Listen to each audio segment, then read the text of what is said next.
హల్లెలూయా.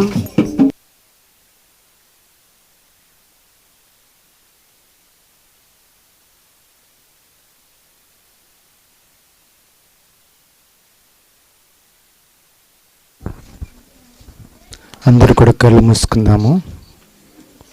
ప్రభు సన్నిధిలో ఒకసారి ప్రభుని స్తుతిస్తూ మైక్ తీసుకు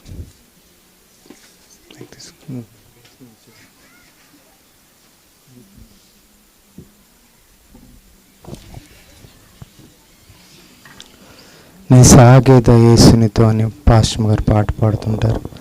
మనందరం కూడా ప్రభుకి అప్పగించుకుందాము. నీ సాగేద యేసునితో నా జీవిత కాలమంతా, నీ సాగేద యేసునితో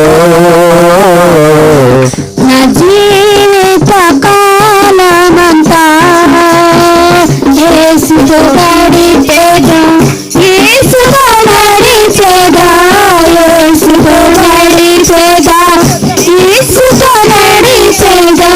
పరమున చేరగానే వెళ్ళగా, పరమున చేరగానే వెళ్ళగా, ఆనకు వలె సాగేదా, నే సాగేదా యేసునితో నా జీవిత కాలమంతా, నే సాగేదా యేసునితో నా జీవిత కాలమంతా. వెనుక శత్రు వెంటాడినను, వెనుక శత్రు వెంటాడినను, ముందు సముద్రము ఎదురొచ్చినా, ముందు సముద్రము ఎదురొచ్చినా, మోషే వలె సాగేదా, నీ సాగేదా యేసునితో నా జీవిత కాలమంతా, నీ సాగేదా యేసునితో నా జీవిత కాలమంతా. లోకపు శ్రమలు నన్నెదిరించిన, లోకపు శ్రమలు నన్నెదిరించిన, కఠిన రాళ్ళతో హింసించిన, కఠిన రాళ్ళతో హింసించిన, శరణ వలె సాగేదా, నీ సాగేదా యేసునితో నా జీవిత కాలమంతా, నీ సాగేదా యేసునితో నా జీవిత కాలమంతా. తల్లి మరచిన, తండ్రి విరచిన, తల్లి మరచిన, తండ్రి విరచిన, బంధువులే నన్ను వెలివేసిన, బంధువులే నన్ను వెలివేసిన, బలవంతునితో సాగా, నీ సాగేదా యేసునితో నా జీవిత కాలమంతా, నీ సాగేదా యేసునితో నా జీవిత కాలమంతా. బ్రతుకుట క్రీస్తే ఆయన మేలే, బ్రతుకుట క్రీస్తే ఆయన మేలే, క్రీస్తు కొరకు సాక్షిగా మారినా, క్రీస్తు కరత సాక్షిగా మారినా పౌరుల సాయనా సాగద ఏసనితో నా జీవిత కాలమంతా సాగద ఏసనితో నా జీవిత కాలమంతా.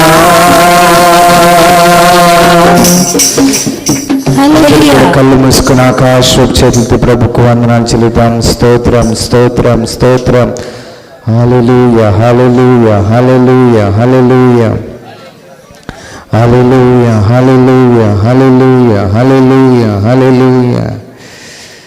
బ్రతుకుట క్రీస్తు చావైన మేలే, బ్రతుకుట క్రీస్తు చావైన మేలే, క్రీస్తు కరత సాక్షిగా మారినా క్రీస్తు కరత సాక్షిగా మారినా పౌల వలె సాగెదా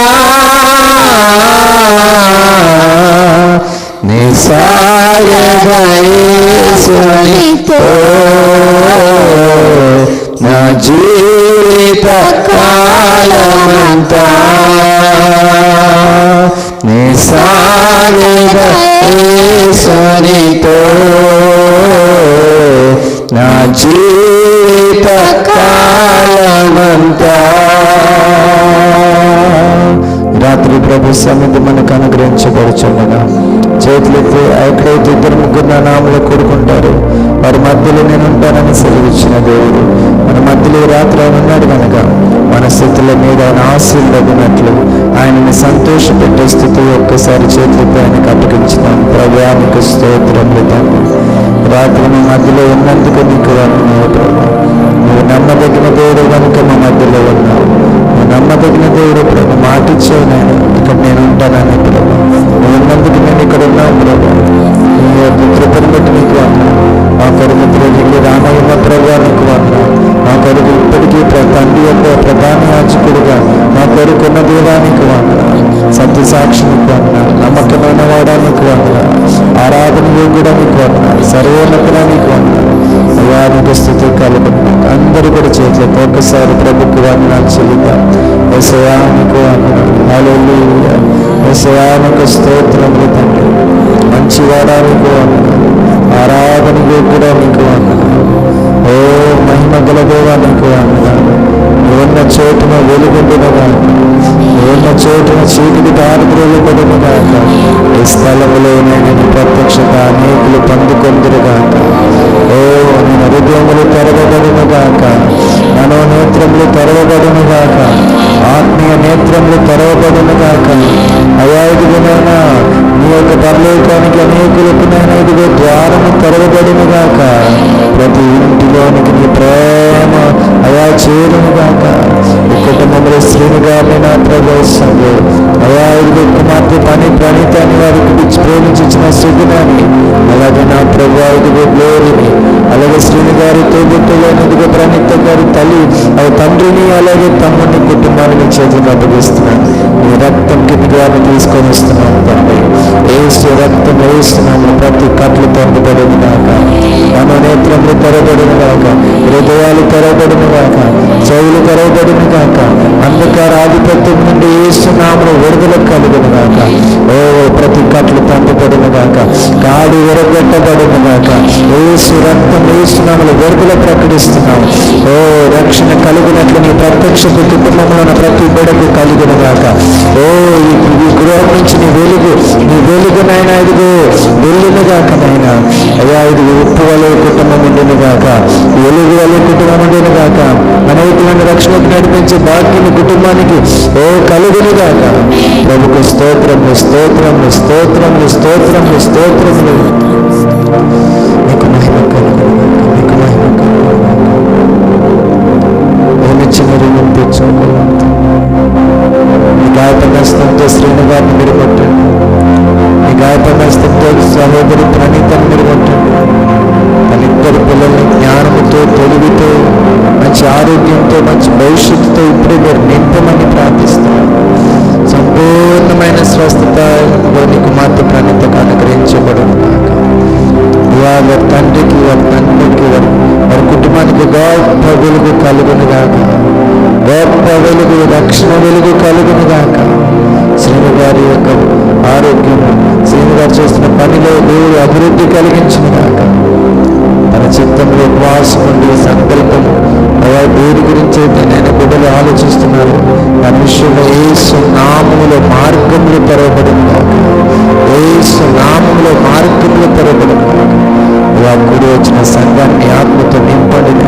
కూడి వచ్చిన సంఘాన్ని మీరు మీ గాయపడినష్టంతో నేను ముట్టి స్వస్థపరచను. కూడి వచ్చిన సంఘాన్ని విశ్వాసంతో, ధైర్యంతో, సంతోషంతో నింపండి ప్రభు. ఆ రీతిగా ఉపవాస క్రమంలో మేము అవి మమ్మల్ని నడిపిస్తూ, ఉపవాసంలో మమ్మల్ని అయాదిగా బలపరుస్తూ, మమ్మల్ని నూతన పరిస్థితులందుకు మీకు వాక్యంలోకి వెళ్తుండగా ఆత్మంతట్లో సహాయించి దాసుని మరుగుపరిచి, దాసుని అగ్ని చేత కాల్చి ఈ శ్రేష్టమైన మాటలు నాకు అనుగ్రహించి యేసే నామములో ప్రార్థించి పొందుతున్నాను. ఆమేన్. అందరం కూడా గలతీ 2:20 తీద్దాం. గలతీ 2:20 ఎవరైనా తీసి చదవండి. గలతీ 2:20 నేను క్రీస్తుతో కూడా సిలువబడితిని, ఇంకా జీవించేవాడును నేను కాను, క్రీస్తే నా యందు జీవించుచున్నాడు. ఇప్పుడు శరీరమందు జీవించున్నది జీవితము, నన్ను ప్రేమించి నా కొరకు తన్ను తాను అప్పగించుకొని విశ్వాసం వలన జీవించున్నాను. దేవునికి మహిమ కలుగును గాక. ఉపవాస క్రమంలో మనందరం కూడా ఉపవాసం ఉంటున్నాము. మనం 58 మరొకసారి 58 యెషయా 58లో ఉన్న ఒక 9 ఆశీర్వాదాలు చూడబోతున్నాం. ఒక 9 ఆశీర్వాదాలు. దానికంటే ముందు ఈ వాక్యం ముందు ఎందుకు పెట్టానంటే, 2 మంచి నిర్ణయాలు తీసుకోవాల్సిన వారంగా ఉన్నాం.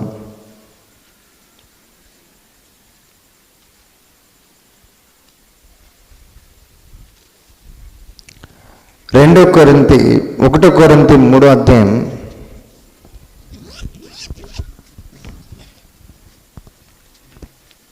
ఉపవాసంలో ఒక 9 ఆశీర్వాదాలు నేను చూపించకముందు, ఈ 40 దినాల ఉపవాసంలో మనం ఇప్పుడు ఎన్నో రోజుకు ఉపవాసంకి వచ్చాం?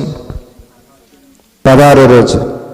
చాలా సంతోషం. మీలో చాలామంది ఫుల్ ఫాస్టింగ్ ఉన్నారు. కొంతమంది దవ పదార్థాలతో అద్భుతంగా ఉపవాసం ఉంటున్నారు. కొంతమంది ఒక పూట ప్రభు సన్నిధిలో భోజనం మానేసి ప్రభువుకు అప్పగించుకొని ఆత్మను, హృదయాన్ని, శరీరాన్ని ప్రభు సన్నిధిలో గడుపుతున్నారు. అయితే ఈ ఉపవాసం వారు ఖచ్చితంగా మీరు ఒక ఉద్దేశంతో ఉన్నారు. ఆ ఉద్దేశం ఖచ్చితంగా జరగబోతుంది. కానీ ఈ ఉపవాసంలో ఇంతవరకు మనం ఏం ముఖ్యంగా గమనిస్తున్నామంటే పరిశుద్ధత, రెండోది విశ్వాసం, మూడోది ఆయనతో ఉన్న దగ్గరి అనుబంధం. ఈ 3 మనం ముఖ్యంగా చూస్తున్నాం. సో దీని కొరకు శ్రమలు దేవుడు వాడుకుంటాడని మనం గమనిస్తున్నాం. సో ఈ రాత్రి ఒకసారి 1 కొరింథీ 3వ అధ్యాయం 10వ వచనం నుంచి, దేవుడు నాకు అనుగ్రహించిన కృప చొప్పున నేను నేర్పరి అయిన శిల్పకారుని వలె పునాది వేసితిని, మరెక్కడు దాని మీద కట్టుచున్నాడు, ప్రతివాడు దాని మీద ఎలాగో కట్టుచున్నాడో జాగ్రత్తగా చూచుకొనవలెను. వేయబడినది తప్ప మరొక పునాది ఎవడు వేయనేరడు. ఈ పునాది క్రీస్తు యేసు, యేసు క్రీస్తే. ఎవడైనా ఈ పునాది మీద బంగారము, వెండి, వెలగల రాళ్ళు, కర్ర, గడ్డి, కొయ్యకాలు మొదలైన వాటితో కట్టినెడల వాని పని కనబడును. ఆ దినము దానిని తేటపరచును. అది అగ్ని చేత బయలుపరచబడును. మరియు వాని పని ఎట్టిదో దానిని అగ్నియే పరీక్షించును. పునాది మీద ఒకడు కట్టిన పని నిలిచిన ఎడల వాడు జీతం పుచ్చుకొనును. ఒకని పని కాల్చివేయబడిన ఎడల వానికి నష్టము కలుగును. అతడు తన మట్టుకు రక్షింపబడును కానీ అగ్నిలో నుండి తప్పించుకున్నట్టు రక్షించబడును. ఇది 1 కొరింథీ 3:10-15 నేను మీ ముందు పెట్టాను. ఈ వాక్య భాగంలో మనం ఏం గమనిస్తామంటే, మనందరం కూడా మన జీవితాన్ని ఎక్కడికి తీసుకొచ్చుకున్నామంటే క్రీస్తు అనే పునాది మీదకి తీసుకొచ్చుకున్నాం. క్రీస్తు అనే పునాది మీదకి వచ్చాం. ఎలా వచ్చామంటే ఒక నిర్ణయం తీసుకొని వచ్చాం. ఆ నిర్ణయం ఏంటంటే యేసు ప్రభువే నా రక్షకుడు అని. ఏమని నిర్ణయం అది? యేసు ప్రభువే నా రక్షకుడు. ఎట్లా? నేను పాపం చేశాను, ఆ పాపం బట్టి నేను నరకానికి వెళ్ళిపోతున్నానని ఆ సత్యాన్ని నేను ఒప్పుకున్నాను. పాపం నుండి వచ్చే జీతము మరణము. ప్రతి మనిషి తల్లి గర్భంలో పాపం నుండే పుడుతున్నాడు. యాప చెట్టు ఒక విత్తనం మరలా విత్తితే యాప చెట్టే వస్తుంది కానీ వేరే చెట్టు రావట్లే. మామిడి ఒక విత్తనం మామిడి చెట్టే వస్తుంది. సో అలాగే ఆది పురుషుడు పాపం చేశాడు. ఆ ఆది పురుషునికి పుట్టిన మనందరం కూడా పాప స్వభావంతో పుట్టాం. ఆ పాప స్వభావం బట్టే మనం పాపం చేస్తున్నాం. మంచి నేర్చుకోవాల్సి వస్తుంది కానీ పాపం నేర్చుకునే పని లేదు. స్వభావ సిద్ధంగా పాపం చేస్తూ మనందరం కూడా మాటతోనూ చూపుతోనూ జీవితంలోనూ కొన్ని కార్యాలతోనూ ఒకరిని మోసం చేయడం, ఒకరిని తొక్కేయడం, ఒకరిని అనుమానించడం, ఒకరిని ఈర్ష్యపడడం, ఒకరిని కొల్లుపడడం, ఇలా రకరకాలుగా వ్యక్తిత్వాలతో మనము పాపం చేసి దేవుణ్ణి దుఃఖపెడుతున్నాం. దేవుని దుఃఖపెట్టడమే కాదు కానీ దేవుని యొక్క ఉగ్రతకు పాలవుతున్నాం. ఎందుకంటే పరిశుద్ధుడైన నీతిమంతుడు కనుక నీతి పరిశుద్ధత పాపమును ఏం చేస్తుందంటే శిక్షిస్తుంది.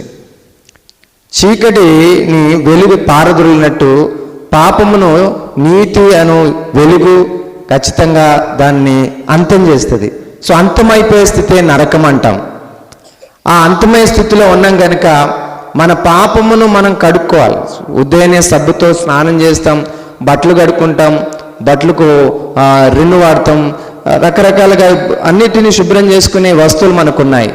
కానీ అంతరంగాన్ని శుద్ధం చేసుకునే వస్తువు మన దగ్గర లేదు. దేవుడే తన రక్తాన్ని పంపించి ఆ రక్తంతో బాబు అది అక్కడ ఎక్కువ ఆఫ్ చేయి, లైట్ ఎక్కువ లైట్ దాంట్లో ఎక్కువ లైట్, ఇది ఎక్కువ లైట్ నీకు తెలియదా? అది ఆ లైట్ బంద్ చేయి. హల్లెలూయా.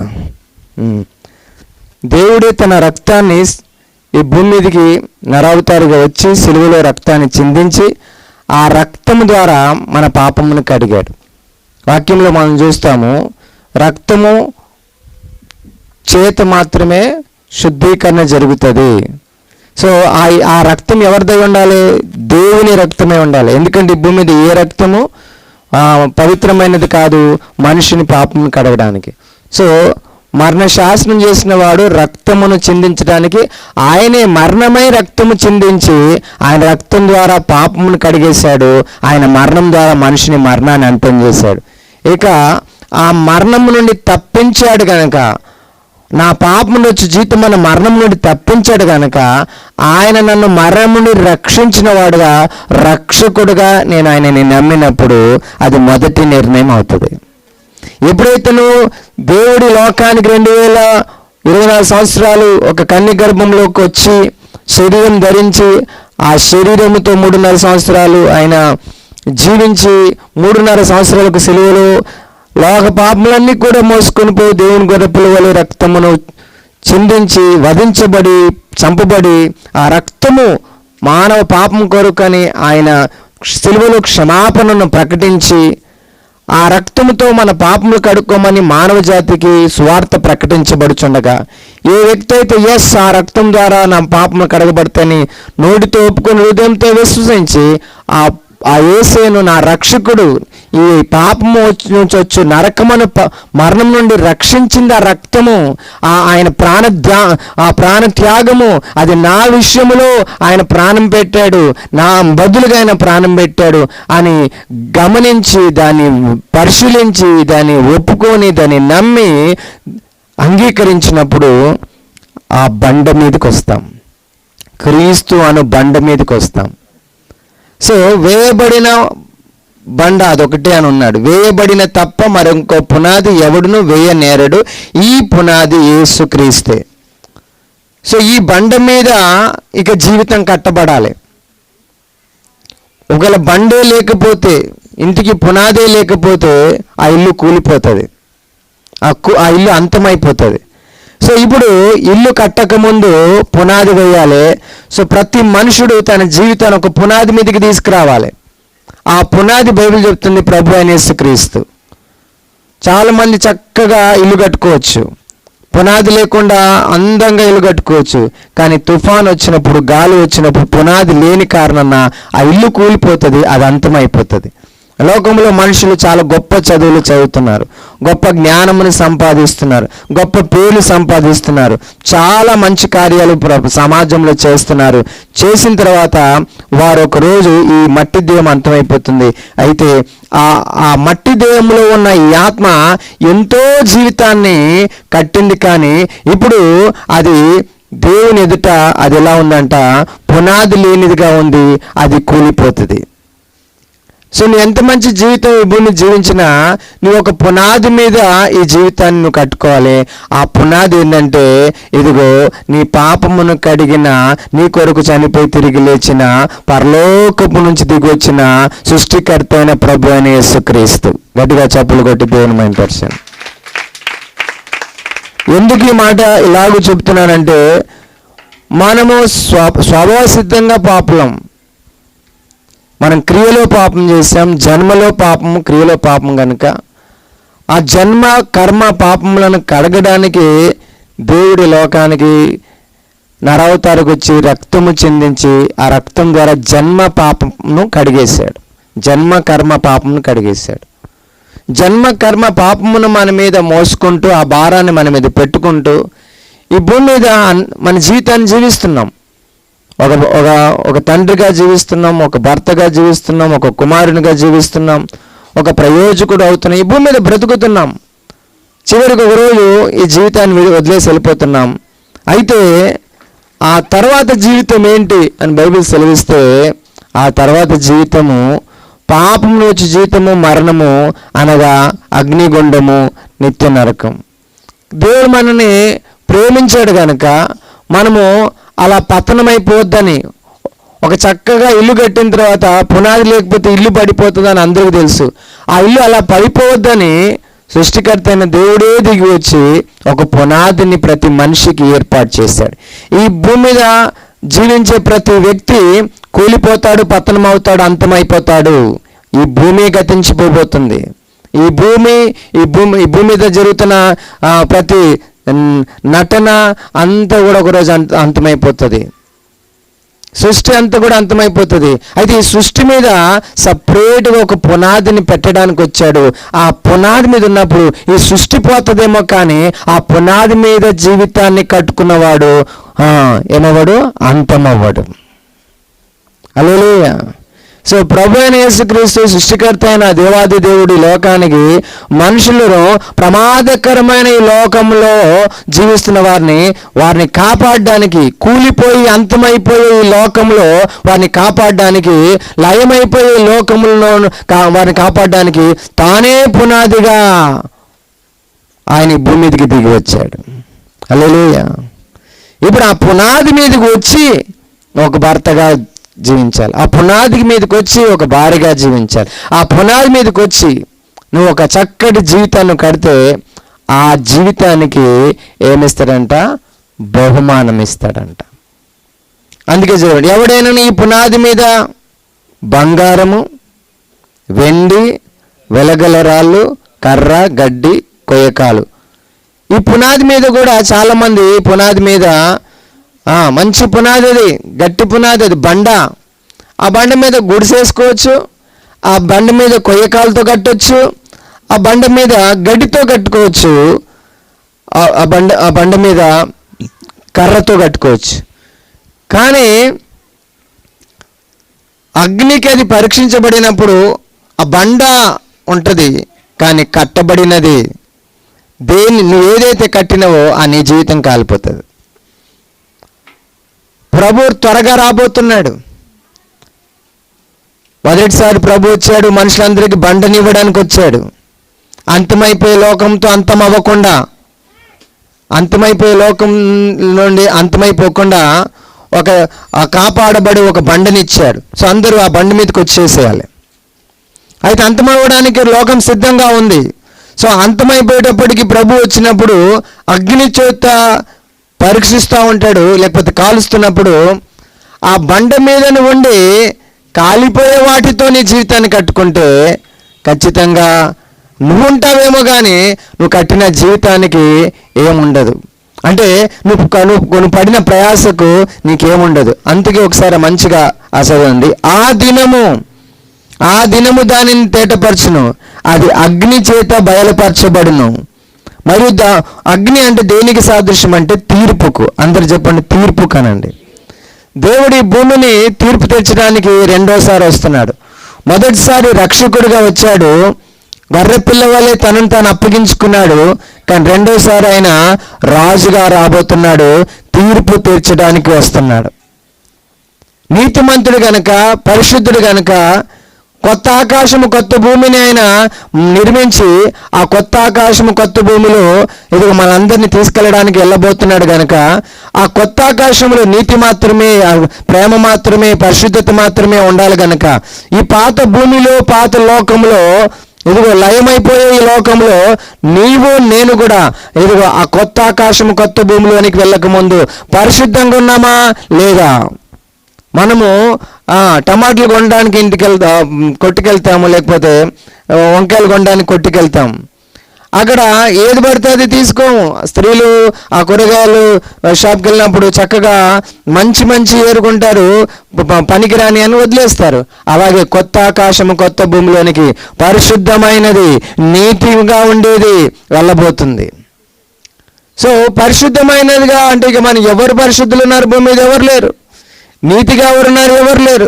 మరి ఎవరు అందులోకి వెళ్తారంటే ఇది ఎవరు వెళ్ళడానికి అవకాశం లేదు కనుక ఈ మట్టి నుంచి పుట్టిన ప్రతిదీ అపవిత్రమైంది, శాపగ్రస్తమైంది కనుక ఈ శాప లోకంలో ఉన్న తన రూపంలో ఉన్న మనుషుణ్ణి కాపాడుకోవాలి. తనలోకి మనిషికి నీతినిచ్చేయాలి, మనిషికి పరిశుద్ధతనిచ్చేయాలి. ఎందుకంటే తనంతటి తాను పరిశుద్ధుడు కాదు మనుషుడు. పాపలోకంలో పెరుగుతున్నాడు, పాప జీవితం జీవిస్తున్నాడు. మాటలో లేదు, చూపులో లేదు, ఎక్కడ సరిగా లేదు కనుక నా బిడ్డలు ఒకవేళ నేను కొత్త ఆకాశం కొత్త భూమిలో ఇప్పుడు నా బిడ్డలు నేను తీసుకెళ్ళడానికి రెండవసారి వచ్చి నేను ఏది మంచిది ఏది రాంగ్ అని తీర్పు తెచ్చాడు మొదలు పెడితే ఇది అంతా కూడా నా తీర్పు అనే అగ్నిలో కాలిపోతుంది. నా తీర్పు అనే అగ్నిలో కాలిపోతుంది, ఏది మిగలదు అని చెప్పేసి ఆయన ముందే ఒక పునాదిని వేయడానికి లోకానికి వచ్చాడు. ఆ పునాది మీద ఉన్నది చక్కగా కాలిపోకుండా భద్రంగా కొత్త ఆకాశంలోనికి కొత్త భూమిలోకి వెళ్ళిపోతుంది. అందుకే ఆ పునాది మీదకి నన్ను తీసుకురావాలన్నాడు. ఏంటి ఆ పునాది? ఎలా వస్తావు ఆ పునాది మీద కంటే ఇదిగో నేను పాపిని, ఇదిగో నా మాటతో చూపుతో నా జీవితం అంతటితో దేవునికి వ్యతిరేకంగా నేను బ్రతికాను, నేను ఏ రీతిగా పరీక్షించుకున్నా నేను సరిగా లేనని చెప్పేసి ఇదిగో నన్ను దేవుడు మాత్రమే రక్షించాలి, నన్ను దేవుడు మాత్రమే మార్చాలని, నన్ను దేవుడు మాత్రమే ఈ పాప బంధకాల నుంచి విడిపించాలని ఆ దేవుడిని నేను ఇదిగో తెలుసుకొని ఏంటి ఇదిగో ఆ దేవుడు లోకానికి 2000 సంవత్సరాల క్రితం వచ్చాడు, శరీర అవతారం ఎత్తి. సృష్టికర్త ఆయన, ఆది అంతం లేని ఆయన, కాలానికి ముందున్న ఆయన, కాలానికి తర్వాత ఉండే నిత్యముండి ఆయన కాలంలోనికి వచ్చి నా కొరకు ఎదుగో మానవ జన్మ ఎత్తి నా పాపమునంతా కూడా తన మీద వేసుకొని తన రక్తంతో నా పాపమును కడిగి నేను పొందవలసిన మరణమును నరకమును అంతము ఆయన శిలువలో ఒక్క గడియలో సృష్టికర్త అనుభవించి ఆయన సమాధి చేయబడి 3వ రోజు తిరిగి లేచి ఆయన యందు విశ్వాసం ఉంచగా ఆయన రక్తంతో కడిగాడు, ప్రార్థించగా ఆయన జీవం ఇచ్చాడు, మరణము తప్పించాడు, నరకాన్ని తప్పించాడు, ఆ బండ మీదకి నన్ను ఎక్కించాడు. గట్టిగా చప్పలు కొట్టి దేవుని మహిమపరచండి.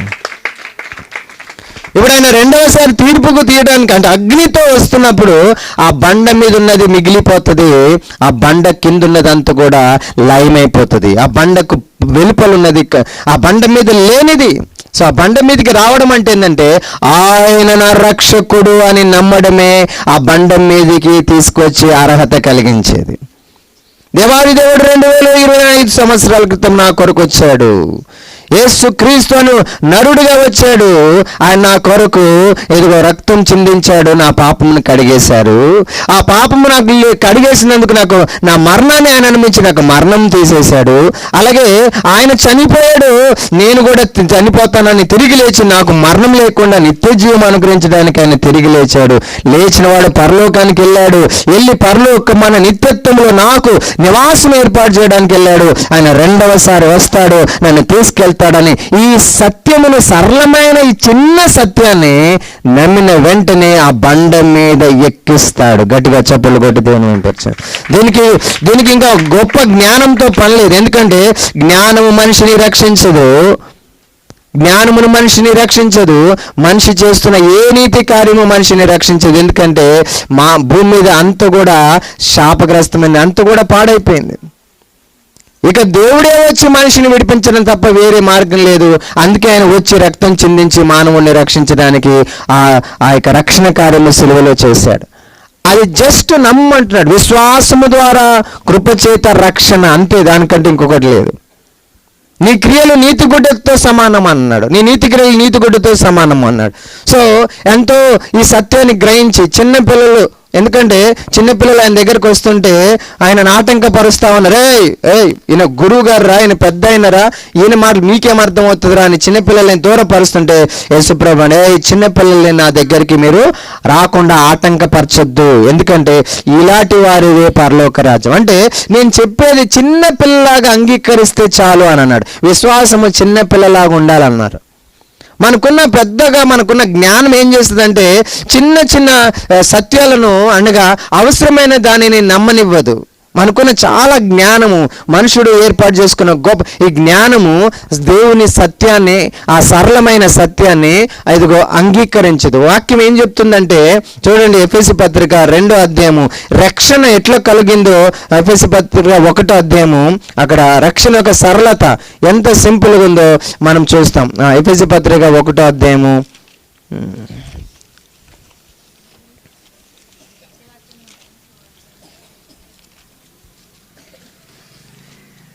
13వ వచనం, మీరును సత్యవాక్యమును అనగా రక్షణ సువార్తను. అంతే. ఏం సువార్త ఇది? రక్షణ సువార్త. ఏంటయ్యా రక్షణ సువార్త అంటే అందరూ అంతటా పాపం చేసి దేవుడు అనుగ్రహించే మహిమను పొందలేకపోతున్నారు. ఇప్పుడు ఏంటయ్యా అంటే పాపము తొలగించుకోవాలి. ఎట్లా తొలగించుకోవాలి? దేని ద్వారా పాపం అవుతుంది అంటే ఇదిగో పరిశుద్ధమైన రక్తము చిందిస్తేనే పాపం అవుతుంది. ఏంటయ్యా పరిశుద్ధ రక్తం అంటే? సృష్టికర్త అయిన దేవుడే, ఆయన రక్తమే పవిత్రమైనది. ఈ భూమి మీద ఉన్న మనుషుల రక్తం పవిత్రమైనది కాదు. నీకు దేవునికి శాంతిని, సమాధానం కలిగించడానికి ఏ కోడి, ఏ మేక, ఏ కోడే రక్తము పవిత్రమైనది కాదు. నీకు నాకు దేవునికి వ్యతిరేకం, నాకు మీద ఉన్న శాపము తొలగించి నన్ను దేవునితో శాంతిపరచడానికి. సో దేవుని యొక్క రక్తము ద్వారా పాపం కడగబడుతుంది. ఆయన చనిపోయి తిరిగి లేచాడు కనుక ఆయన ఎందుకు విశ్వాసం ఇస్తే నాకు కూడా మరణం లేదు. ఒకవేళ ఈ శరీరం చనిపోయినా కూడా సమాధి చక్కగా చేయడానికి కారణం ఏంటంటే 3వ రోజు ప్రభు లేచినట్లు ఆయన లోకంలో 2వసారి వచ్చినప్పుడు ఆ సమాధిలో నుండి నన్ను లేపుతాడు. ఇంతే సింపుల్ సత్యం ఇది. యేసు ప్రభు రక్షకుడు, ఆయన సృష్టికర్త అయిన దేవుడు ఈ లోకానికి వచ్చాడు. నా పాపమును తన మీద వేసుకున్నాడు, తన రక్తం ద్వారా నా పాపమును కడిగేశాడు అని. నేను ఈ పాపం కలగబడకపోతే నాకు మరణం ఉంది, శరీర మరణము, మరణం ఉన్నది, 2వ మరణము అని అగ్నిగుండము అని ఈ సత్యాన్ని ప్రకటిస్తుండగా సరళమైన చిన్న విషయాన్ని నమ్మితే ఇదిగో దేవుడు నా పాపమును కడిగి తన జీవం నాకు ఇచ్చి ఇక మరణం లేని ఆత్మగా నన్ను చేస్తాడు. నా శరీరం మట్టిలో కలిసిపోతుంది, కానీ ఆత్మ దేవుని దగ్గరికి వెళ్ళిపోతుంది. అగ్నిగుండాన్ని, నరకాన్ని తప్పించుకుంటుంది. కానీ 2వసారి ప్రభు వచ్చినప్పుడు నా శరీరమును, నా ఆత్మను కలిపి నిత్యము నేను జీవించినట్లు నిత్య జీవము నాకు ఇస్తాడు. గట్టిగా చెప్పులు కొట్టి దేవుడు. ఇది రక్షణ సువార్త. ఇది రక్షణ సువార్త. ఇది రక్షణ సువార్త. ఈ లోకంలో అందరికీ దేని గురించి భయపడతారు? మరణం గురించి భయపడతారు. దేని గురించి భయపడరు? సావు అంటే భయం. లోకంలో దేనికి అందరికీ ఒక్కొక్క రకమైన భయం ఉంటుంది, కానీ మరణం అనేది అందరికీ భయం ఉంటుంది. నేను చనిపోతానని భయం. కానీ ఈరోజు ఈ సువార్త విన్న తర్వాత ఏమంటున్నాడంటే, ఇక నీకు మరణము లేదు, నీ మట్టి నీ శరీరము మట్టిలో కలిసిపోతుంది. యేసుప్రభు 3వ రోజు తిరిగి లేచాడు. ఆయన రెండవసారి వచ్చినప్పుడు నువ్వు కూడా తిరిగి లేస్తావు, నీకు మరణం లేదు. అందుకే ఎబ్రీ పత్రిక 2వ అధ్యాయంలో ఈ రీతిగా ఆయన ఈ రక్షణ సువార్తని ఈ రీతిగా ఆయన దానిని విడమర్చి చెప్పాడు. చదవండి ఎబ్రీ పత్రిక 2వ అధ్యాయం 14 వచనం. కాబట్టి ఆ పిల్లలు రక్త మాంసములు గలవారైనందున ఆ ప్రకారమే మరణం యొక్క బలము గలవానిని, అనగా అపవాదిని. అంటే ఈ లోకంలో మరణం యొక్క బలం కలిగిన వాడు ఒకడు ఉన్నాడంట, ఆడే సైతాన్ గాడు. మొట్టమొదటి మనిషిని పాపం జరిగించి,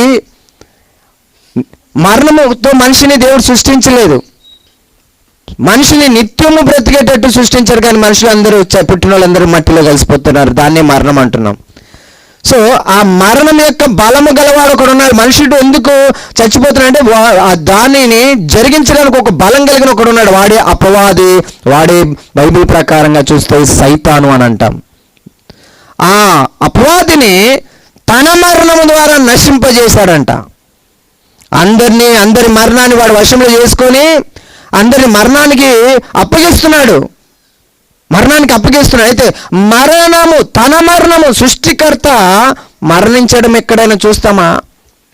అది ఊహకందండి. కానీ సృష్టికర్త మనని తన స్వరూపంలో తన పోలికలో నిన్ను నన్ను సృష్టించాడు కాబట్టి ఆయన నిన్ను నన్ను ప్రేమిస్తున్నాడు. ఆయన తండ్రి, నువ్వు ఆయన బిడ్డవు. నిన్ను ఎలా మరణానికి అప్పగిస్తాడు? ఆయనకి ఇష్టం లేదు. పుట్టిన ప్రతి మనిషి మట్టిలో కలిసిపోతున్నాడు. అతని ఆత్మనేమో అది నిత్య నరకమైన అగ్నిగుండంలోకి వెళ్తుంది. అది దేవుడికి, సృష్టికర్తకు, ప్రభు అయిన యేసుక్రీస్తుకి ఇష్టం లేదు.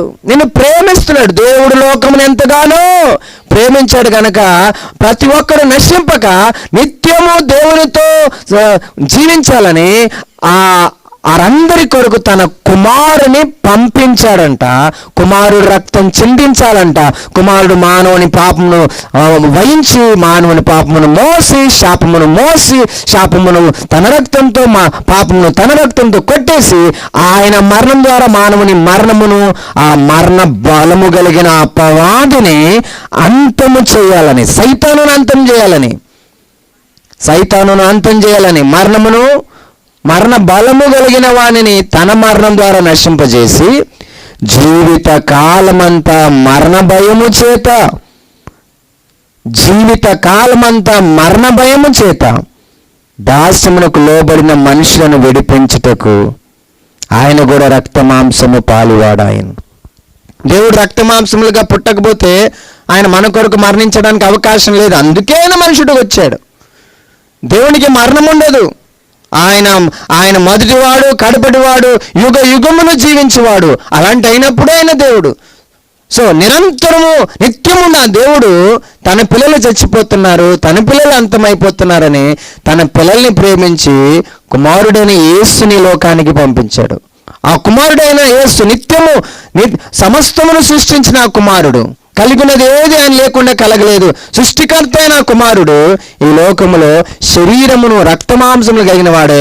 ఆ రక్తమాంసములైన శరీరమును బట్టి మన వంటి మరణమును ఆయన శిలువలో బహుయాతన చేత మనం చేసిన చెడ్డ తలంపులకు ఆయన తల మీద ముళ్ళ కిరీటము, మన చెడ్డ నడతకు ఆయన కాళ్ళ మీద మేకులు, మన చెడ్డ చేష్టలకు క్రియలకు ఆయన చేతుల మీద మేకులు, దేహమంతా కూడా రక్త సిద్ధమైనట్లు కొరడా దెబ్బలతో చీల్చబడింది. ఆ రక్తమంతా కూడా ఆఖరి రక్తం బొట్టు కార్చి పాపమును కడిగేశాడు. గట్టిగా చెప్పులు కొట్టి దేవుని మహిమపరచండి. ప్రాణమును పెట్టి ఎవడైతే మరణ బలము కలిగిన వాడో ఆ సైతాను గారిని అంతం చేశాడు. మరణ బలము కలిగిన వాడిని తన మరణం ద్వారా అంతం చేశాడు. రక్తం చిందించి మన పాపాన్ని కడిగేశాడు. అందరినీ మరణంలో బంధించాడు. అపవాదిగాడు, సైతానుగాడు బానిసత్వం, మరణ భయము చేత అందరినీ నింపాడు. ప్రతి ఒక్కరు మరణ భయంతోనే ఉన్నారు. అన్ని రకాల భయములు అందరికీ ఉండవు. ఒక్కొక్కరికి ఒక్కొక్క భయం ఉంటుంది. కానీ చనిపోతాననే భయము ప్రతి మనిషికి ఉంటుంది. మరణం గురించిన భయం ప్రతి మనిషికి ఉంటుంది. దానికి కారణం ఏంటంటే ఆ మరణ భయము కలిగించిన వాడు ఒకడున్నాడు, వాడే అపవాది, సైతాను. అయితే తన మరణము ద్వారా సృష్టికర్త అయిన ప్రభు అయిన యేసుక్రీస్తు నీ నా పాపముల కొరకు రక్తం చిందించి రక్తంతో పాపమును కడగడము, అయితే తాను మరణించి ఆ మరణ బలము కలిగిన అపవాదిని అంతం చేశాడంట.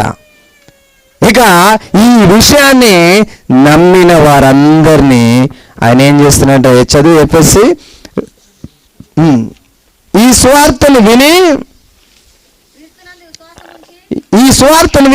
ఈ క్రీస్తునందు విశ్వాసముంచి వాగ్దానము చేయబడిన తండ్రి నుంచి వచ్చిన ఆ దేవుని ఆత్మ చేత ముద్రింపబడితిరి. సో సువార్తని విని విశ్వసించినందుకు రక్షణ వస్తుంది. ఆ రక్షణ పొందిన వారందరూ క్రీస్తు అను బండ మీదకి వచ్చేస్తారు. లోకం త్వరలో అంతమైపోబోతుంది. సునీత విలియమ్స్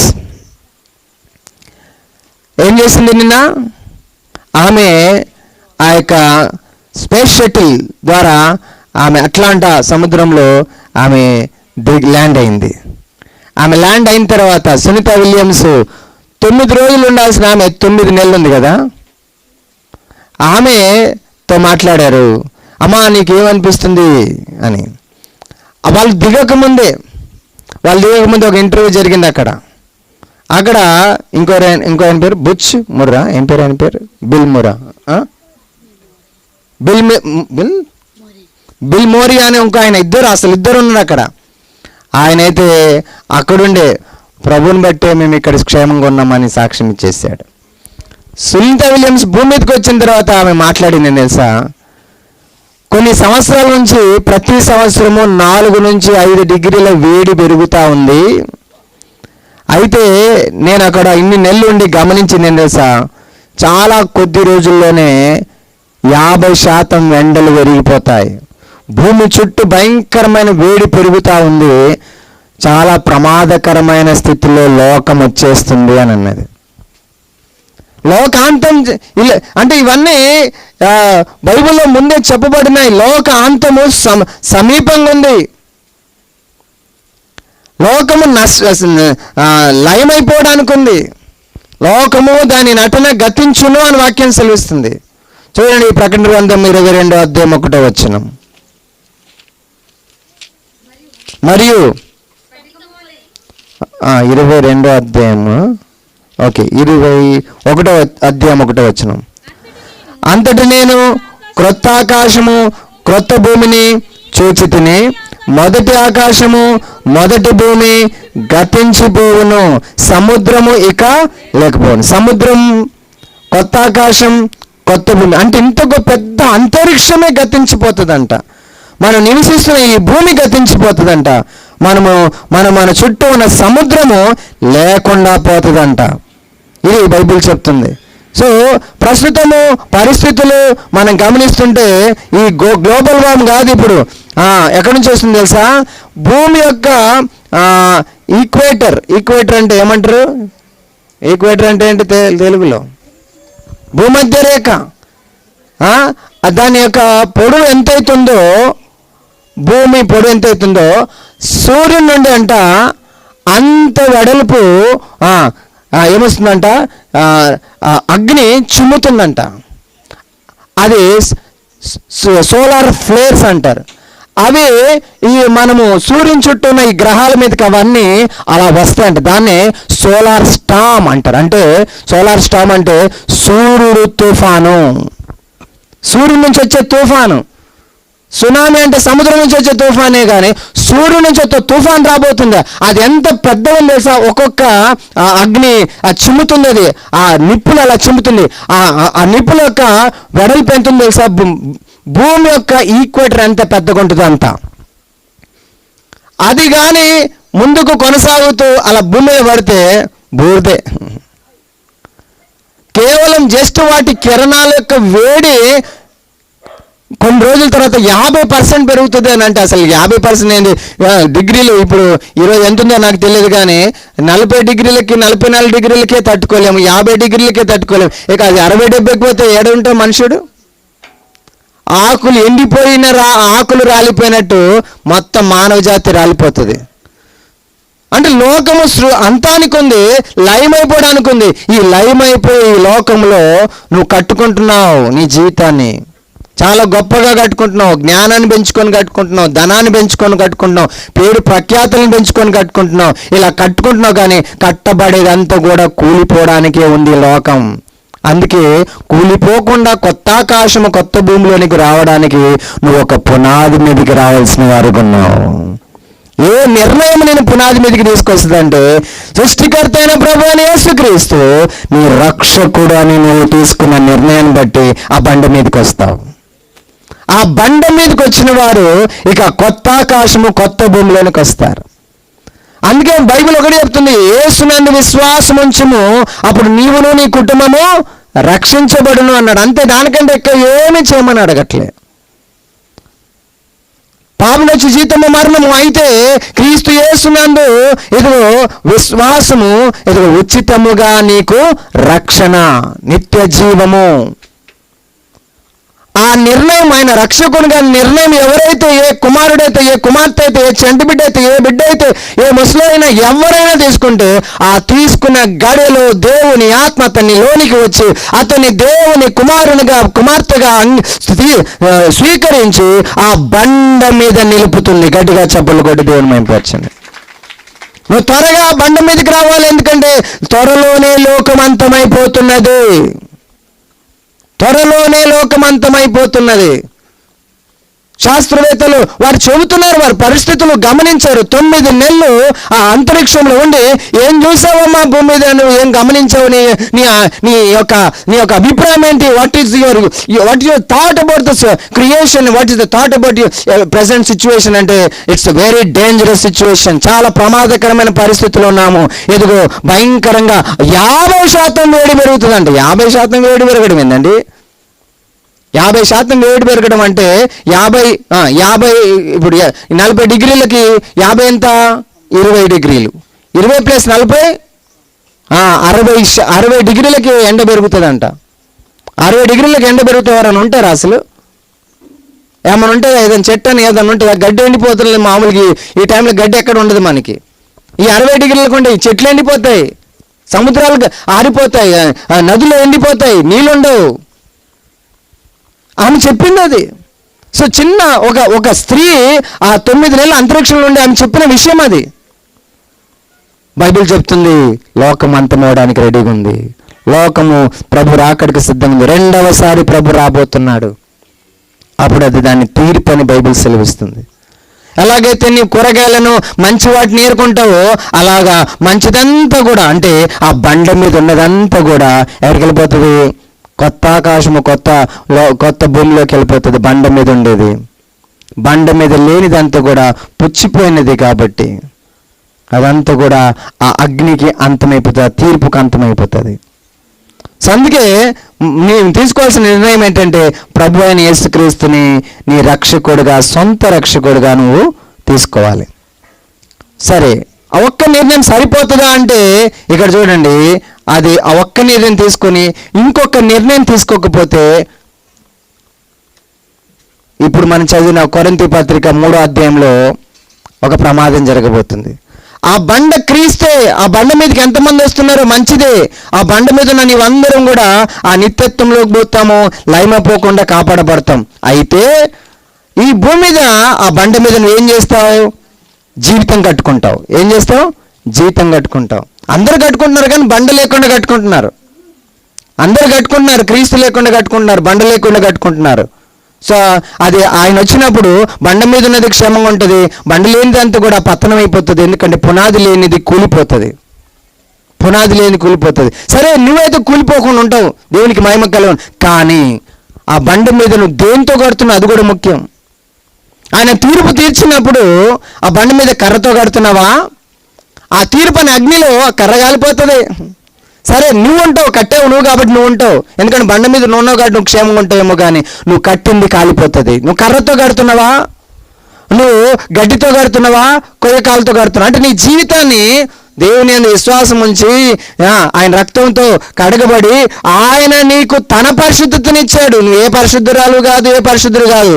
ఈ భూమి మీద గుండె మీద చేపెట్టుకుని నేను మంచోని, నేను నీతిమంతుని అని చెప్పడము ఎవరు సాధ్యపడదు. మాస్టర్గా నేను వాక్యం చెప్తాను, నేను కూడా గుండె మీద చేపెట్టుకుని నేనే మంచోని అని చెప్పడానికి నాకు హక్కు లేదు. లేకపోతే నేను దేవుని ఎదుట నేను అబద్ధం ఆడినవాడిని. దేవుడు ఒక్కడే మంచోడు. అయితే ఆ మంచివాడు తన మంచిని నాలోకి పెట్టాడు, తన నీతిని నాలోకి పెట్టాడు, తన పరిశుద్ధత నాలో పెట్టాడు. కాబట్టి ఆ బండ మీద నిలబడగలుగుతున్నాను. ఆ బండతో పాటు నేను నిత్యత్వంలోనికి నేను వెళ్ళగలుగుతాను. కొత్త ఆకాశము కొత్త భూమిలోనికి లైవ్ అయిపోయే ఈ భూలోకము నుండి, ఈ యొక్క ఆ లైవ్ అయిపోయే ఈ ఆకాశం నుండి, ఈ సముద్రములన్నిటి గతించిపోయే వాటి నుండి నేను గతించిపోకుండా నేను కాపాడబడతాను. అయితే దేవుడు కేవలము అందుకోసమే కాదు, మరి ఈ భూమి మీద నువ్వు జీవితం కట్టుకుంటున్నావు కదా. ఒక భర్తగా జీవిస్తావు, భర్త జీవితం, ఒక భార్య జీవితం, ఒక అత్త జీవితం, ఒక కోడలి జీవితం, ఒక ఉద్యోగి జీవితం, ఒక ఇంటోడు, ఒక బయటోడు, ఒక పనోడు, ఇలా రకరకాలుగా నీ జీవితం కడతావు కదా. అయితే ఆ జీవితానికంట చదవండి ఏముంది తెలుసా, పునాది మీద ఒకడు కట్టిన పని నిలిచినేడులా వాడికి జీతము పుచ్చుకొనును. ఏం పుచ్చుకుంటాడంట?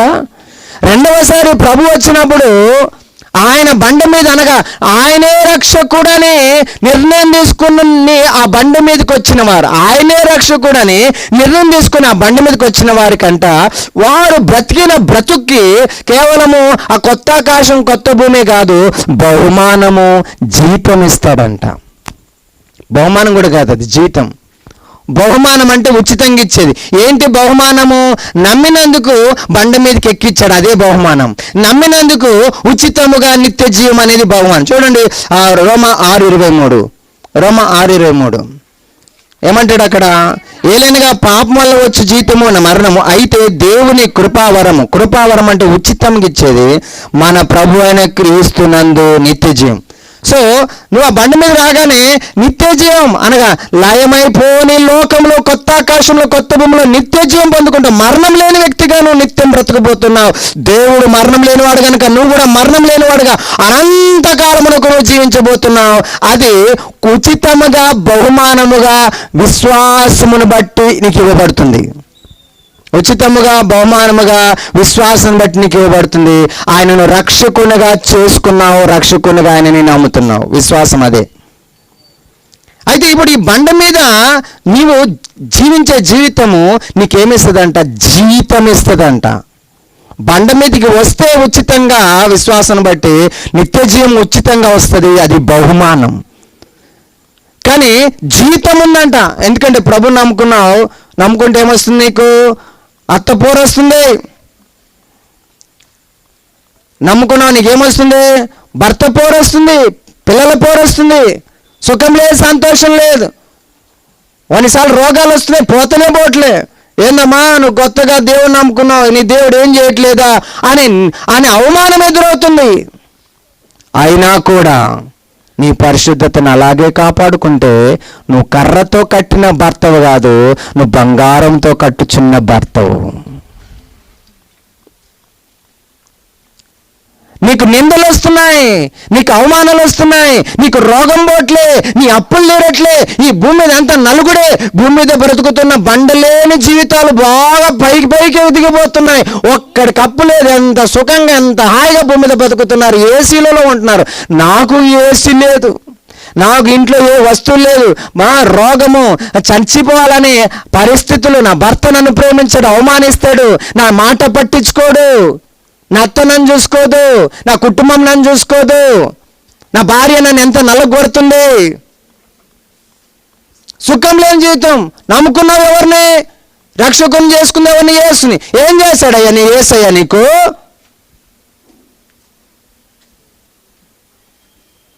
కొత్తగా పోతున్నా భలే.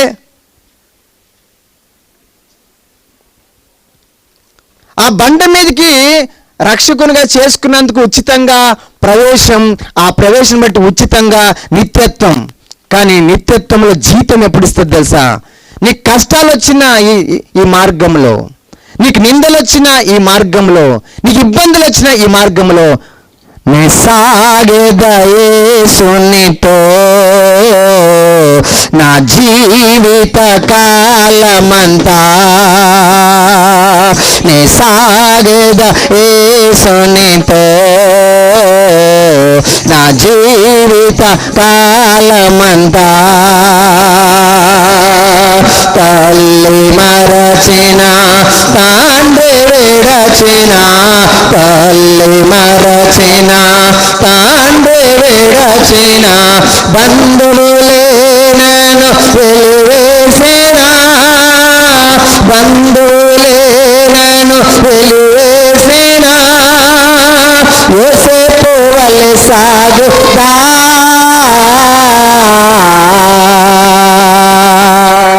బ్రతుకుట క్రీస్తే చావైన మేలే బ్రతుకుట క్రీస్తే చావైన మేలే క్రీస్తు కయత సాక్షిగా మారినా క్రీస్తు కయత సాక్షిగా మారినా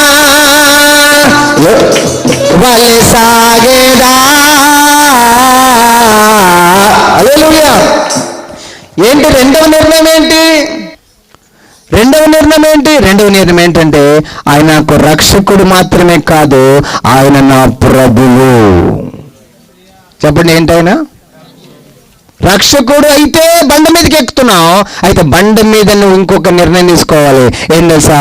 ఆయన నా ప్రభువు. అంటే ప్రభు అంటే ఏంటి? ఆయన నేను పరిపాలకుడు, ఆయన నిన్ను ఏలువాడు, ఆయన ఆజ్ఞ లేనిది నువ్వేమి చేయడానికి వీల్లేదు. ఎందుకంటే నువ్వు ఆయనకు ప్రేమతో అప్పగించుకున్న దాసుడవు. ఆయన బండ మీద ఎక్కినప్పుడు కుమారుడు అయిపోయావు. ఇప్పుడు ఆ కుమారుడు అయిన నీవు ఆయనకు దాసుడైతాననే ఒక నిర్ణయం తీసుకున్నప్పుడు అప్పుడు నీ నాలుకను దేని కొరకు వాడతావంటే, నా యజమానుడు నా నాలుక ఆయనకి ఇచ్చాను, ఏది పడితే అది మాట్లాడడానికి నాకు అధికారం లేదు, నా యజమానుది ఈ నాలుక. నా యజమానుని ప్రకారంగానే నా బ్రతుకు, ఆయన బోధ ప్రకారమే నా బ్రతుకు. నా యజమానుడు, ఆయన నా రాజు, ఆయన నా ప్రభు.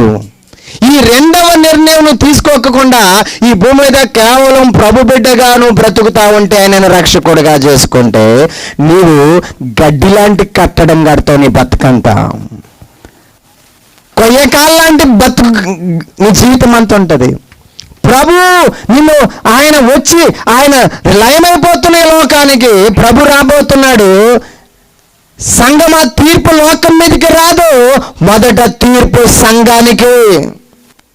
ఆయన బండ మీదకి ఆయనను ప్రభువుగా చేసుకొని కాకూడదు, ఆయన రక్షకునిగా చేసుకొని బండ మీదకి వచ్చిన వారందరికీ తీర్పు. అయితే ఆ తీర్పులో నీ యొక్క బ్రతుకు, నీవు కట్టిన ఈ జీవితం, భర్తగా జీవించావు, ఎన్ని కష్టాలు అనుభవించావు, భార్యగా జీవించావు, ఎన్ని కష్టాలు అనుభవించావు, కోడలుగా జీవించావు, ఎన్ని కష్టాలు అనుభవించావు, కూతురుగా జీవించావు, ఎన్ని కష్టాలు అనుభవించావు, అనేక పనులు చేసావు, ఎన్ని ఒడిదుడుకులతో బ్రతికావు. ఆ బ్రతుకు జీవితం నీవు ఆయనని ప్రభువుగా చేసుకొని బ్రతుకుతూ ఉంటుంది. ఎందుకు తెలుసా? ప్రభు అన్నావు కాబట్టి ప్రభు అన్నాడే, నీ భార్యను ప్రేమించు అన్నాడు. భార్య నేను అవమానించినా నిందించినా ప్రేమించు. ఆయన ప్రభు గనక ఆ ప్రభు మాటకు నువ్వు లోబడాలి గనక లోబడి నీ భార్యను ప్రేమిస్తున్నావు, నీ భర్తకు లోబడుతున్నావు, నీ యజమానికి లోబడుతున్నావు, నీతిగా బ్రతుకుతున్నావు. ఆ అప్పులు పెరిగినా కూడా దొడ్డిదారు వెతకట్లేదు. నా ప్రభు బ్రతుకుట క్రీస్తు. చావైతే ఏంది? చావైతే అనగా ఇదిగో సేవ చేయడంలోనే సావా కాదు, దేవుని కుమారునిగా ఆయనను ప్రభుగా చేసుకునే క్రమంలో కూడా చచ్చే పరిస్థితి ఎదురొస్తుంది. చావా ఏసా? ఏసే. అయితే చావు అంటాడు. సుఖం కావాలా? ఏసు కొరకు చచ్చిపోతావా? నీతిగా బ్రతుకుతావా? నీతిగా బ్రతికి ఏసు కోసం చచ్చిపోతావా? లేకపోతే అనీతిగా బ్రతికి లోకంలో సుఖభోగాలతో అనుభవిస్తావా? న్యాయంగా బ్రతికి యేసు కొరకు చచ్చిపోతావా? లేక అన్యాయంగా బ్రతికి ఎదుగో లోకంలో యేసుని ప్రభువే కాక ఎదుగో ఆయన ఆజ్ఞ ఒకటి పాటిస్తాడయ్యా, నమ్ముకున్నాం, చర్చికి వెళ్తాం, అంతే, మా మాటలు ఇంతే, అంతే. ఆయనకు లోపడ్డేదేంటి? ఆయనలాగా ఆయన చెప్పినట్టు బ్రతుకుతాయి భూమి మీద, నూకలు కూడా దొరకవు అంటే అర్థమైంది. నువ్వు ఏంది? ఆయన ప్రభుగా చేసుకోలే. రెండో నిర్ణయం నీకు లేదు. నా మాటలు అర్థమైన ప్రభుకు స్తోత్రం చెప్పండి. బండ మీదకి రావడం మంచిదే. బండ మీదకి రాని వాళ్ళందరూ కూడా అగ్నిలో కాల్చివేయబడుతున్నారు, లయమైపోతారు సృష్టితో పాటు. కానీ బండ మీదకి వచ్చావా, ఆయనను ప్రభుగా చేసుకోకపోతే ఎంత యాతనతో బ్రతికినా ఆ పరలోకపు ఆ నిత్యత్వంలో నీకు ఒక్క జీతం ఉండదు. దేవుని దగ్గర నీకు ఘనత ఉండదు. రెండో నిర్ణయం, ప్రభుగా చేసుకున్నావా. ప్రభుగా చేసుకున్నావు కనుక నీవు భక్తిలో కరెక్ట్గా ఉంటావు. ఎవడేమన్నాడు, ప్రార్థనలో ఉండమన్నాడు. నువ్వు ఆయనను ప్రభుగా చేసుకుంటే ప్రార్థనలో ఉంటావు. మీరు ఆయన ఆ దినము సమీపించుచుండగా మీరు కూడుకొనుట మానక. చదువు 11 ఎబ్రి 9.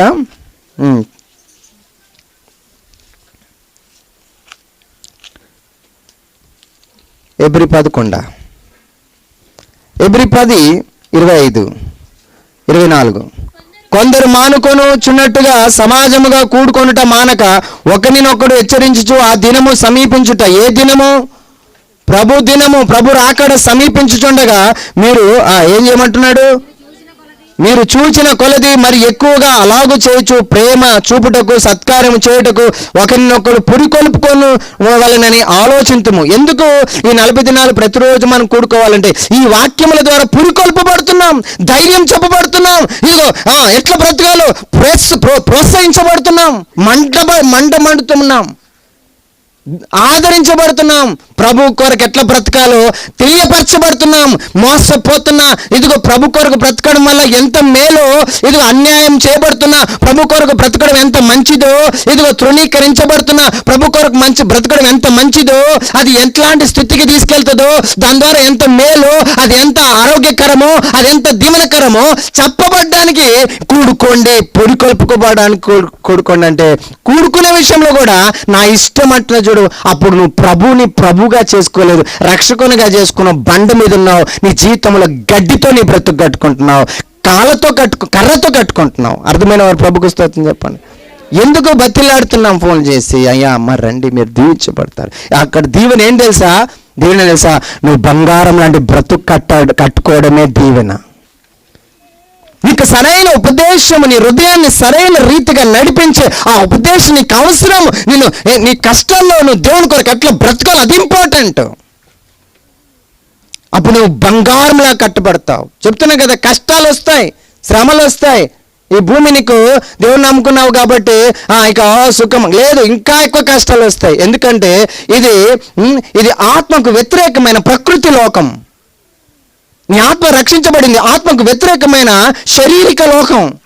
ఆధ్యాత్మికతకు వ్యతిరేకమైన శారీరక ప్రకృతి సంబంధమైన లోకం. ప్రకృతి సంబంధమైనది ఆత్మ సంగతులను వివేచింపలేని లోకం. ఆ లోకం నేను ఎలా సుఖం పెడుతుంది?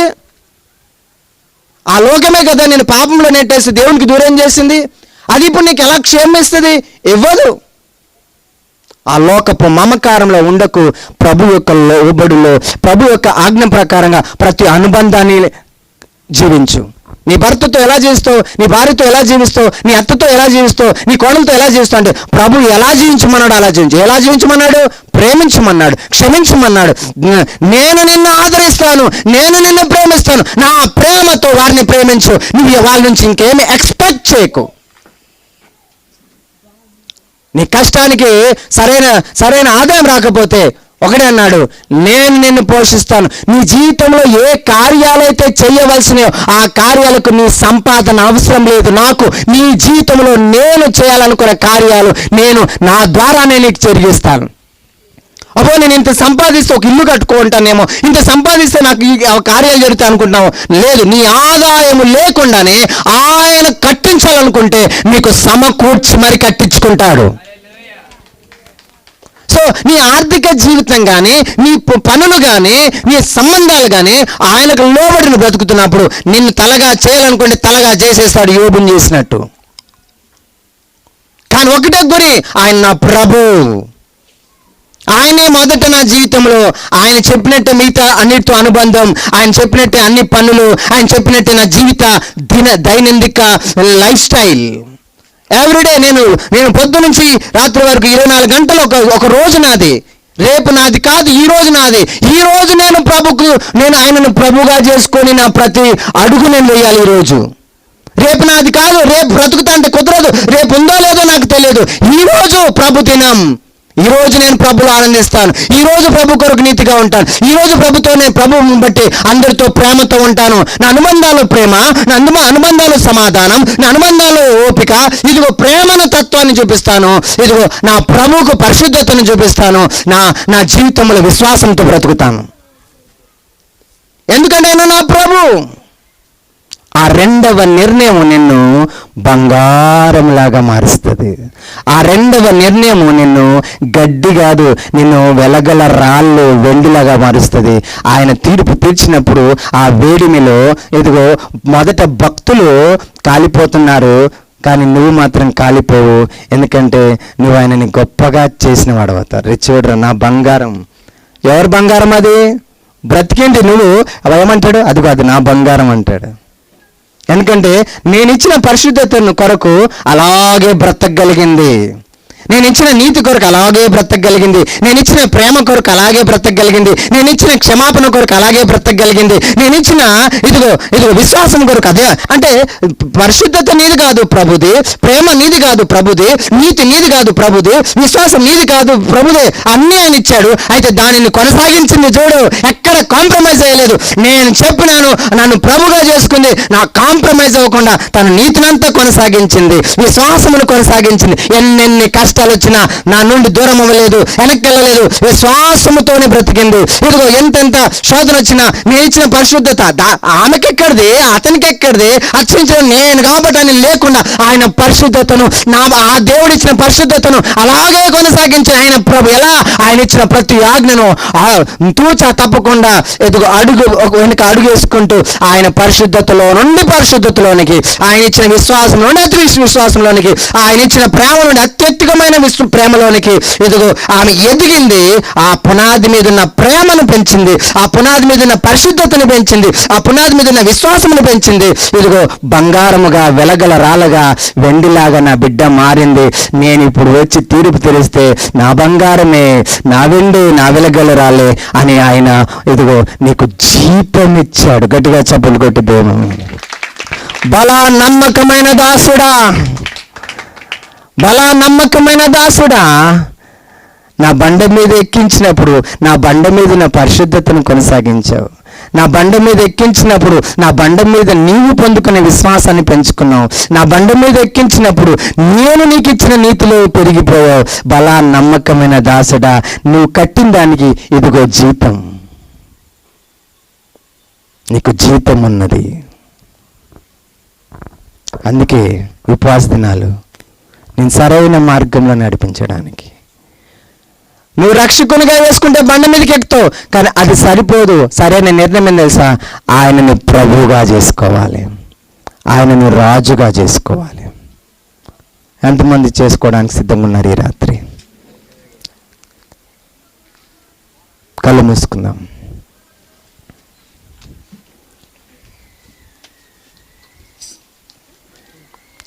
పెంచితమైతే రేపు ఆ 9 ఆశీర్వాదాలు చెప్తాను. యెషయా 58.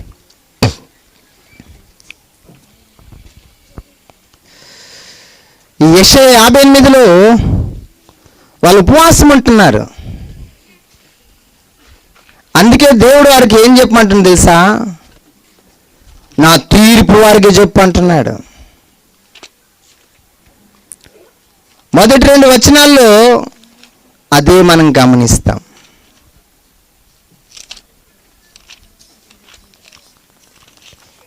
తాళక బూర ఊదినట్లు ఎలుగెత్తి బిగ్గరగా కేకలు వేయము, వారు చేసిన తిరుగుబాటును నా జనులకు తెలియజేయము. నాకు ప్రభుగా ఉండాల్సిన వాళ్ళు, నన్ను ప్రభుగా చేసుకొని జీవించాల్సిన వారు నాకు తిరుగుబాటు చేశారు. రక్షణ పొందుకొని బండ మీదకి ఎక్కితే సరిపోదు, కానీ ఇదిగో వారు చేసిన తిరుగుబాటును నా జనులకు తెలియజేయము, యాకోబు ఇంటి వారికి వారి పాపములను తెలియజేయము. దాని నుండి సరి చేసుకోవడం కదా అసలైన ఉపవాసము అని యెషయా 58లో చెప్తున్నాడు. వేషధారణ చేస్తున్నారు, అంటున్నాడు. తమ దేవుని న్యాయవిధిని విడువక నీతిని అనుసరించిన అయినట్టు వేషధారణ చేస్తున్నారు. మేమెంతో నీతిమంతులమని, న్యాయము నడుచుకున్న వారమని నటిస్తున్నారు. నా బిడలు తిరుగుబాటు చేశారు, నా జనులకు తెలుపుము, దీని విషయంలో ఉపవాసం చేయమను. అప్పుడు 9 ఆశీర్వాదాలు వాళ్ళు చూస్తారు. ప్రభువుగా చేసుకోకుండా రక్షకుడిగా చేసుకొని మా బ్రతుకులు అని చెప్పేసి ఇది కోపము నా న్యాయమని, ధిక్కారము నా న్యాయమని, ఏదైనా నేను మాట్లాడొచ్చని, ఎలాగైనా నేను సంపాదించవచ్చని, ఎవరితోనైనా ఎటువంటి అనుబంధం పెట్టుకోవచ్చని తిరుగుబాటు నా బిడ్డలు చేస్తున్నారు. రెండవ నిర్ణయం తీసుకోలేదు, నన్ను ప్రభువుగా చేసుకోలేదు. అందుకే వారు గడ్డిలాగైపోతారు, వారు కొయ్యకాలుగైపోతారు. ఎదుగో నేను రెండవసారి వచ్చినప్పుడు లోకమును లయపరిచే టైంకి నా బిడ్డలకు తీర్పు తెచ్చినప్పుడు నా బిడ్డలకి నా దగ్గర ఇవ్వడానికి జీతం పుచ్చుకోలేని దౌర్భాగ్యమైన స్థితిలో నా బిడ్డలు ఉంటారు. చెప్పు వారికి అని 58వ అధ్యాయంలో యేషయా ద్వారా ఉపవాసం చెయ్యని చెప్తున్నాడు. హల్లెలూయా. చేతులెత్తి నేను ప్రభుగా చేసుకోవడానికి సహాయం చేయ ప్రభువా. నన్ను ఎంతగానో ప్రేమించి నన్ను నీ బండ మీద ఎక్కించావు.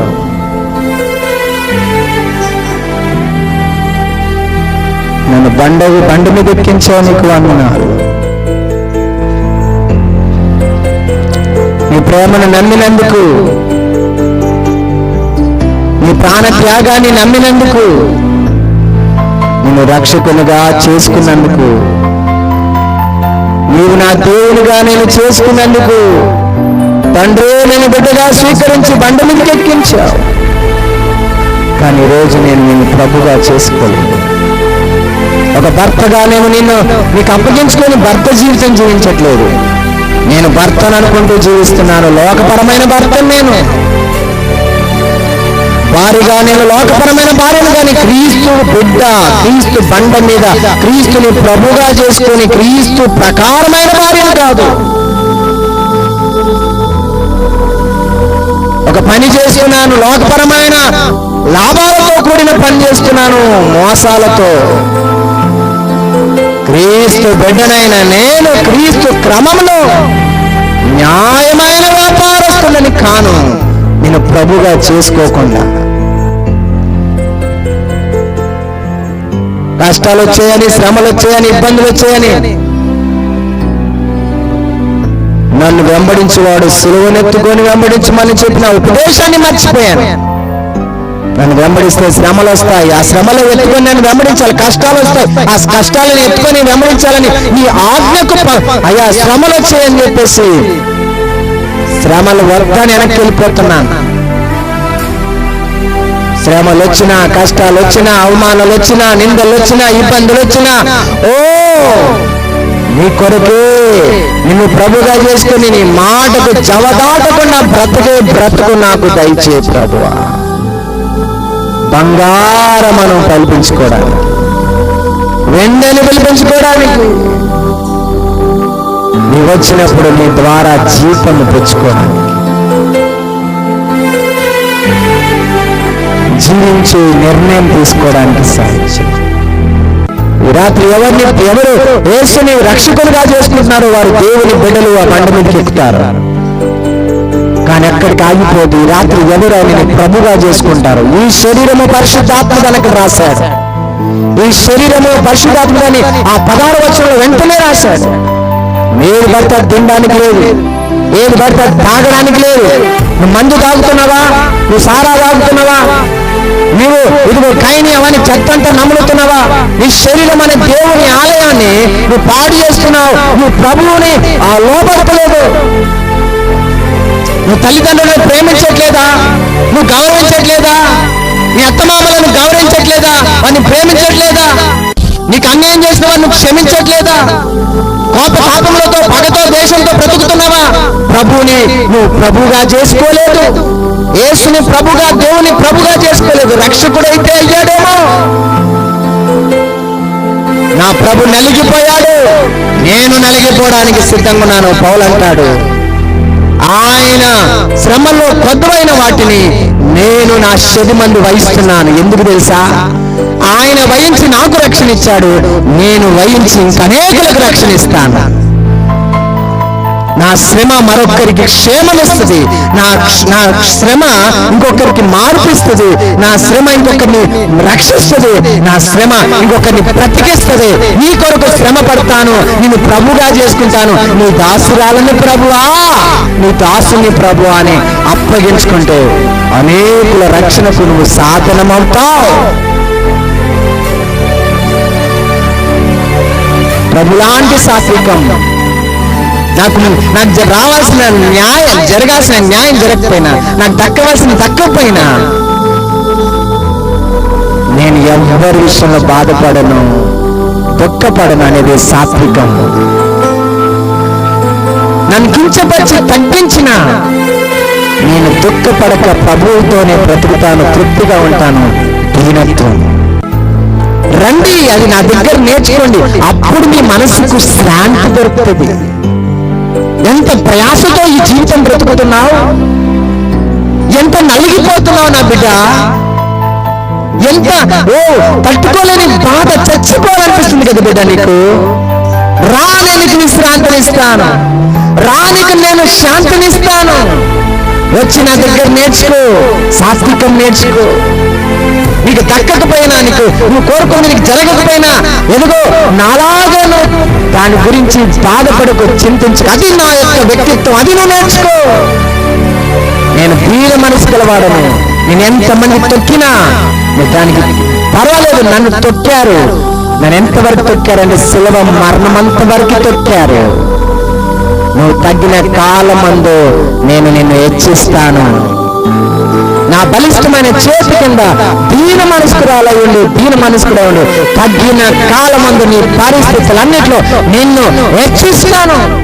దీన మనస్సు చూపించి ధైర్యం ఇస్తాను, నెమ్మదిస్తాను. ఏం కావాలి నీకు లోకంలో? నశించిపోయే లోకంలో దేని కొరకు పరిగెత్తుతున్నావు, దేని కొరకు ఆరాటపడుతున్నావు, దేని కొరకు మెంపర్లాడుతున్నావు? నేను నీకు సరిపోదా? నీవు నన్ను ప్రభుగా చేసుకోలేదా? ఇంకా నా బిడ్డలకు తెలియపరచమని యేషయా చెప్తున్నాడు 58వ యేషయా అధ్యాయంలో. నా ఇంటి వారికి చెప్పుమా, ఓ తాళక బోర మోగినట్లు చెప్పు.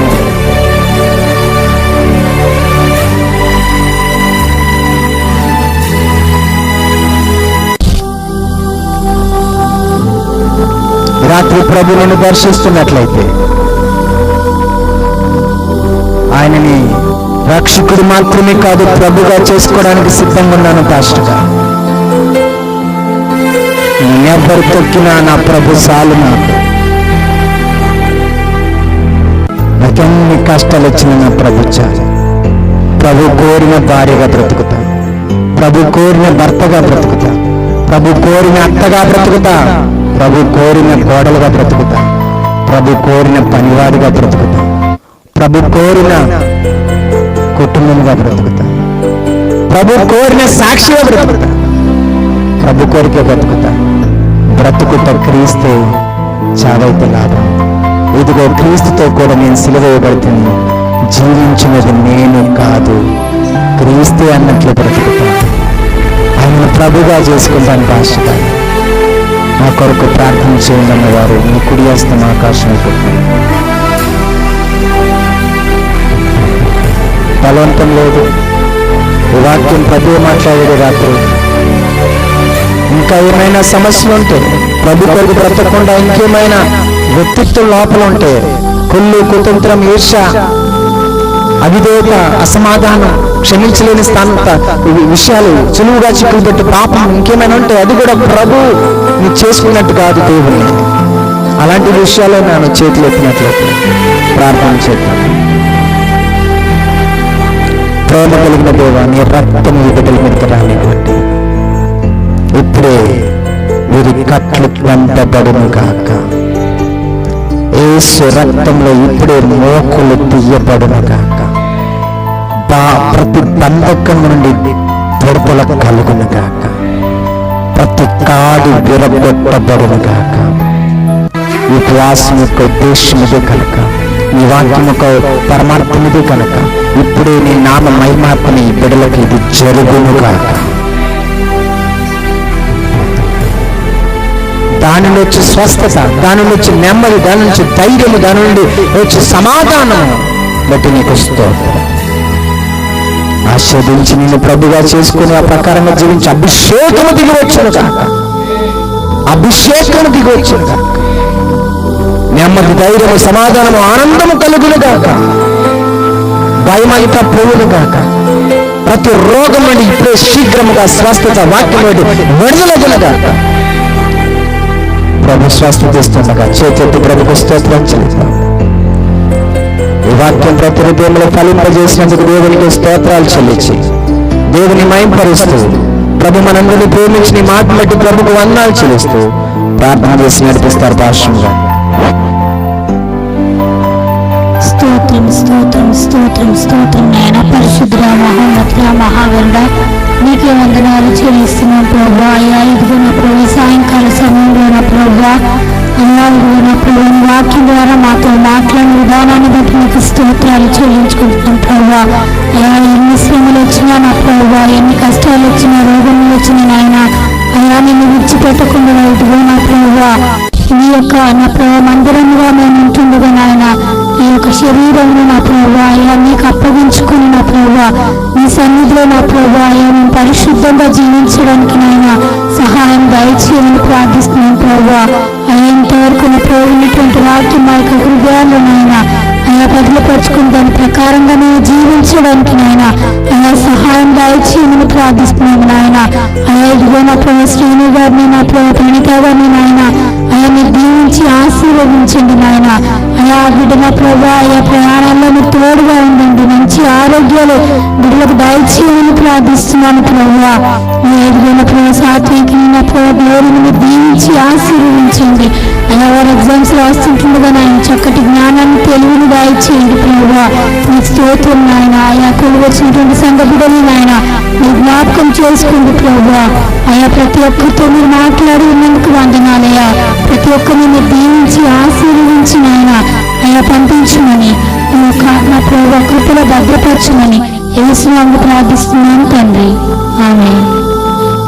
తండ్రి దేవుని ప్రేమ, ప్రభువైన యేసుక్రీస్తు వారి కృప, పరిశుద్ధాత్మ దేవుని యొక్క సన్నిధి, సమాధానం, ఆయనను ప్రభుగా చేసుకుని జీవించే అభిషేకం మనకున్న సకల పరిశులకు ఇచ్చి నడిపించిన కాక.